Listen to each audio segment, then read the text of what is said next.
Tere, siin Tauno. Selles videos vaatame, kuidas Pythoni moodulis Turtle lisada taustapilti. Ja seejärel proovime sinna taustapildile joonestada ka ühe lõigu.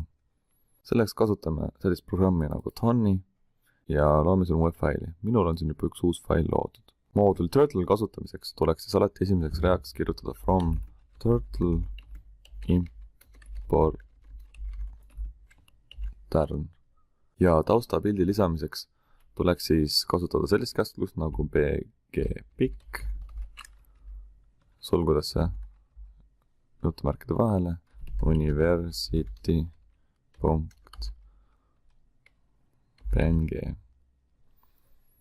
Nüüd selleks, et taustapilti kasutada, tuleks tähele panna kahte asja. Esiteks, see pilt peaks olema kas PNG või GIF formaadis. Seda saate teha näiteks nii, et internetis otsides pange otsingu sõnale järele tühik ja PNG. Teine võimalus, näiteks kui teete ise pilti, on siis võimalus see pilt salvestada ümber PNG formaati. Nüüd teine tingimus on siis see, et see pilt peaks olema samas kaustas, kui on meie siis programmi faile. Minul on siin töölaual selline kaust nagu harjutus.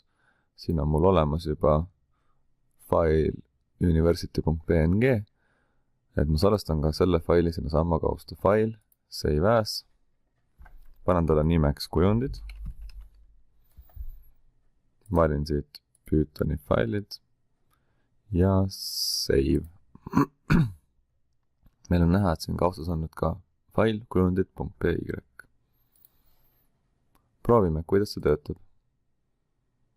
Nii, tõesti on taustapilt. On näha, et see pilt on mul nii suur, et kui ta on suurem, siis ta katab rohkem ala. Peab vaatama, et ta nüüd liiga suur ka ei oleks, muidu ta mahu siia ära. Ja samuti on võimalik ka käskudega muuta siis selle akna suurust, aga las ta praegu olla nii. Nüüd teise asjana proovime sinna siis joonistada. Ma panen käsu forward 100 ja käivitan selle. On näha, et tekib siia üks joon. Meie tahaksime leida siit pildilt erinevad geomeetrilisi kujundeid. On näha, et siin on kindlasti üks kolmnurk, siin on sellised trapetsid olemas, võib-olla saab isegi mõne ruudu kuskilt, erinevaid kujundeid on siin palju. Nüüd, siin näidises me leiame ühe lõigu ja proovime siis joonestada selle lõigu siia samba peale. On näha, et selleks me peame alustama natukene siit ülevamalt, ehk siis peaks liikuma natuke edasi, pöörama paremale ja siia, ja siit siis alla tõmbame õige pikkusega lõigu. Aga kuidas teha nii, et ta kohe joonistaks? Selleks on siis selline käsk nagu up.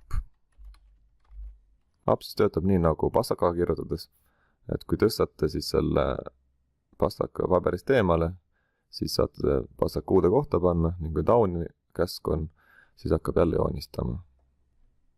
Ma panen siin forward 10. Vaatame, kas see töötab ka. Tõesti, enam ei joonista ja liikus natukene edasi. Nii on proovin siia saada, siis ma keeran vasakule 90 kraadi. Left 90. Ja proovin, kuidas see töötab. Nii. Natukene võiksin vähem olla. Ma panen siia siis 7. Ja pärast seda ta võiks siis edasi liikuda siia punkti. Forward. No, mis 30. See on 30 pikslit. Pööramised siis näitavad, mitu kraadi ta pöörab. Vasakule näiteks pööras 90 kraadi see nool koha pealt.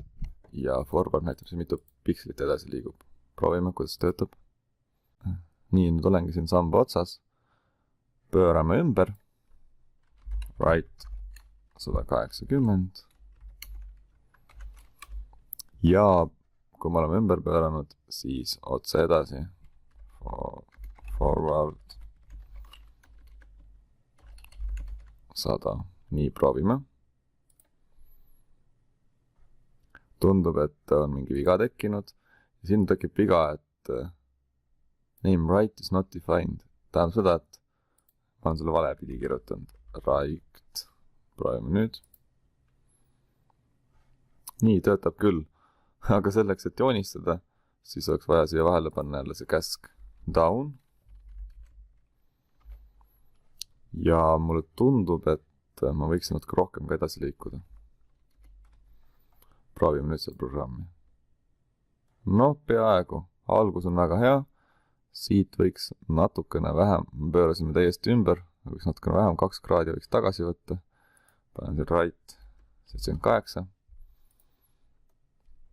Ja tundub, et saingi sambale ühe lõigu joonistatud. See võiks olla natukene heledam.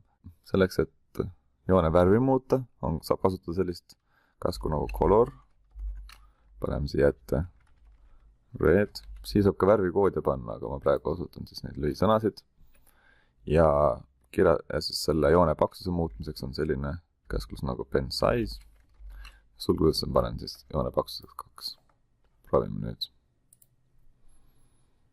No, väga hea. Sellega saimegi siia programmi pildi ja pildile joonestada ühe lõigu.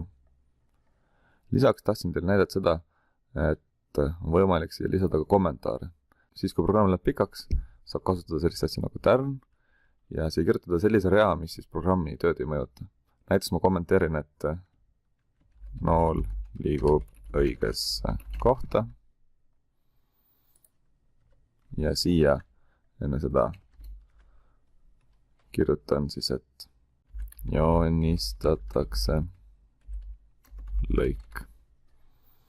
Kui nüüd käivitada, kõik on sama, lihtsalt need trillidega osad on siin meil abiks koodi lugemisel. Nüüd üks asi, mis ma veel tahtsin näidata, on see, et siin tonnis on võimalik ka vaadata sammu haaval, mida programm teeb. See tuleb abiks siis, kui hakata otsima viga programmis. Selleks on siin selline nupp nagu debug. Sellise putuka kujuga. Klõpsame sellele.